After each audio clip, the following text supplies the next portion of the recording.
वो એવું બોલે કે અમૃતલાલ ડોક્ટર સ્વ ગમે કે કેન્સલ થયું છે, સવારમાં દાડો કે મુંબઈ જવાનું છે ઓપરેશન કરાવવાનું કે હા કે આ તારી પ્રજાપતિ ભણેલી છે નહીં મને આ કળજકનો પોરો છે, તમારો વિડીયો ઉતારવો હોય તો ઉતારો. અમૃત બોલેલી કે તમારા છોકરાઓ વિડીયો ઉતારવો હોય તો ઉતારો, વિડીયો તમને ના ફાવો તો સ્ટેમ્પ પેપર લાવો. હું સુરેશ ભુવો એવું બોલે કે હું સિગ્નેચર કરું. અમૃત દાડો વગર તારું કેન્સર ના લેજો, મારું નામ વિહત ના કહેવાય. વિડીયો ઉતારવો હોય તો વિડીયો ઉતાર, સિગ્નેચર લેવી સિગ્નેચર લે.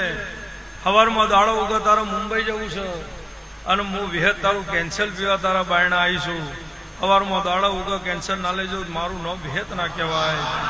સવારમાં દાડો ઉગ્યો તમારા જ ભાઈ છે ને, સવારમાં દાડો ઉગ્યો એમને બ્રશ લીધું, એક ઉપકો આવ્યો એટલે બેઝિંગમાં આવડી ગોઠ પડી. એમને ડોક્ટરને ફોન કર્યો કે મને આવી વોમિટ થઈ છે ને આવી ગોઠ પડી છે, મારે મુંબઈ જવાનું છે. કે જે ગોઠ કાઢવા મુંબઈ જવાનું તે પડી જઈએ, હવે અમદાવાદ આવી જાય. વાહ વાહ વાહ વાહ.